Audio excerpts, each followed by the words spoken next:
Plusieurs organisations se retrouvent avec le même problème. Une longue liste de risques identifiés, mais pas de plan de match clair pour y faire face. C'est un peu comme si le médecin posait un diagnostic, mais sans donner de prescription.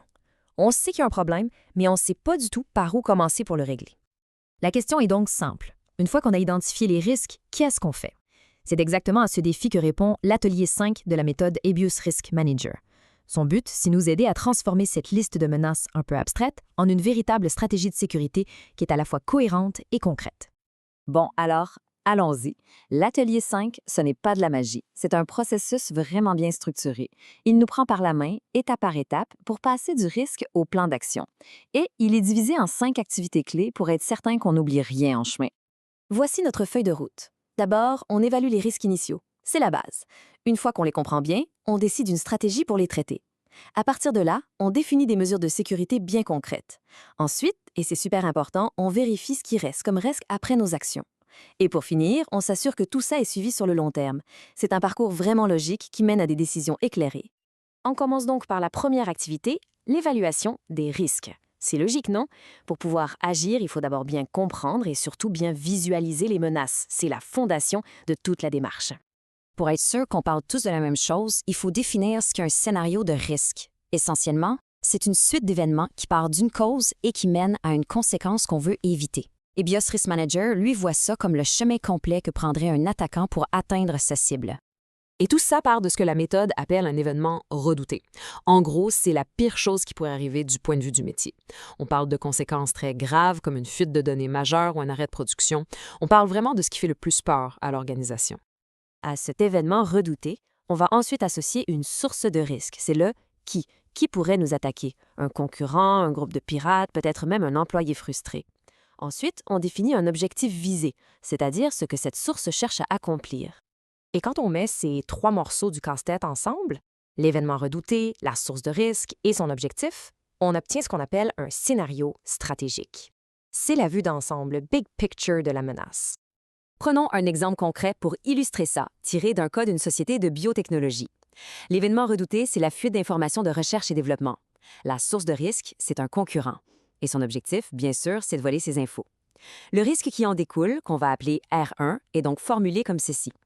Un concurrent vole des informations de R&D grâce à un canal d'exfiltration direct. En gros, c'est comme une porte de sortie numérique secrète pour les données. C'est clair, net et précis. Et ça nous amène à cette cartographie des risques. Regardez bien la matrice. Sur l'axe vertical, on a la gravité. Plus on monte, plus c'est grave. Sur l'axe horizontal, on a la vraisemblance, donc la probabilité que ça arrive. Chaque risque, comme notre fameux R1, y est placé. Et là, on voit tout de suite les zones chaudes. Regardez le coin en haut à droite. Les risques R4 et R5. Eux, ils sont dans la zone la plus critique. Notre risque R1 est un peu plus bas, mais il est clairement à surveiller. Cette vue d'ensemble, c'est ça qui nous permet de savoir où concentrer nos efforts.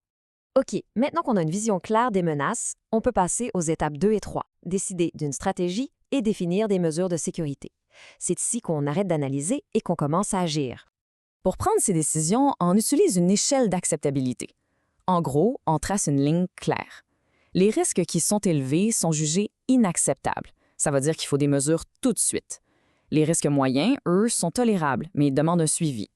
Et les risques faibles sont jugés acceptables tels quels. C'est un outil de décision qui met tout le monde d'accord, autant les experts en sécurité que la direction. Alors, face à un risque qu'on juge inacceptable, on a 4 options principales. On peut chercher à le réduire avec des mesures de sécurité, on peut l'accepter en pleine connaissance de cause, on peut le transférer, par exemple en prenant une assurance, ou on peut carrément l'éviter en arrêtant l'activité qui le crée. Mais la plupart du temps, c'est la réduction qu'on va choisir. Le plan d'action qui va en découler repose sur 4 piliers. Pensez à un château fort. Il y a la protection, ça, ce sont les murs pour empêcher les attaques. Il y a la gouvernance, ce sont les règles de jeu, les politiques. Il y a la défense, ce sont les gardes qui surveillent les murs. Et enfin, il y a la résilience, c'est-à-dire notre capacité à se relever rapidement si jamais l'ennemi réussit à entrer. Une stratégie qui néglige un de ces piliers est une stratégie bancale. Et c'est là que ça devient vraiment intéressant, quand on voit comment ça se traduit en actions concrètes. Pour notre risque R1, le vol de données, on pourrait améliorer la formation contre l'hameçonnage, ça c'est la gouvernance. On pourrait aussi chiffrer les données, ça c'est la protection, et mieux surveiller le réseau pour la défense. Pour les risques plus graves, comme R4 et R5, on va plutôt se concentrer sur la résilience en renforçant le plan de continuité des affaires. On arrive maintenant à une étape cruciale. C'est un peu le moment de vérité, l'évaluation du risque résiduel. Après avoir mis en place notre plan, qu'est-ce qui reste comme niveau de risque? Le risque résiduel, c'est tout simplement le risque qui reste une fois que les mesures de sécurité ont été appliquées. L'objectif, ce n'est jamais d'éliminer le risque à 100 parce que c'est impossible, c'est de le ramener à un niveau qui est acceptable pour l'organisation. Et voici un point fondamental, peut-être le plus important à retenir de toute la démarche. Les mesures de sécurité, elles ne font baisser que la vraisemblance. Elles n'agissent pas sur la gravité. Autrement dit, on peut rendre une attaque beaucoup plus difficile à réaliser, mais si jamais elle réussit, les dégâts, eux, restent les mêmes. Notre but, c'est donc de rendre cette réussite aussi improbable que possible. Et cette diapositive, elle montre le résultat concret de nos efforts. C'est le avant-après. À gauche, avant le traitement, le risque R1 avait une vraisemblance de 3 sur 4 et le R4 était au maximum, à 4. Maintenant, regardez à droite, après l'application du plan. La vraisemblance de R1 est tombée à 2. Et pour R4, c'est encore plus spectaculaire, ça passe de 4 à 2. On a réussi à faire glisser nos risques les plus critiques hors de la zone rouge vers un niveau qu'on juge tolérable. C'est la preuve tangible que le plan a fonctionné. Mais attention, le travail ne s'arrête pas là. On entre dans la dernière étape de l'atelier qui consiste à assurer un suivi continu.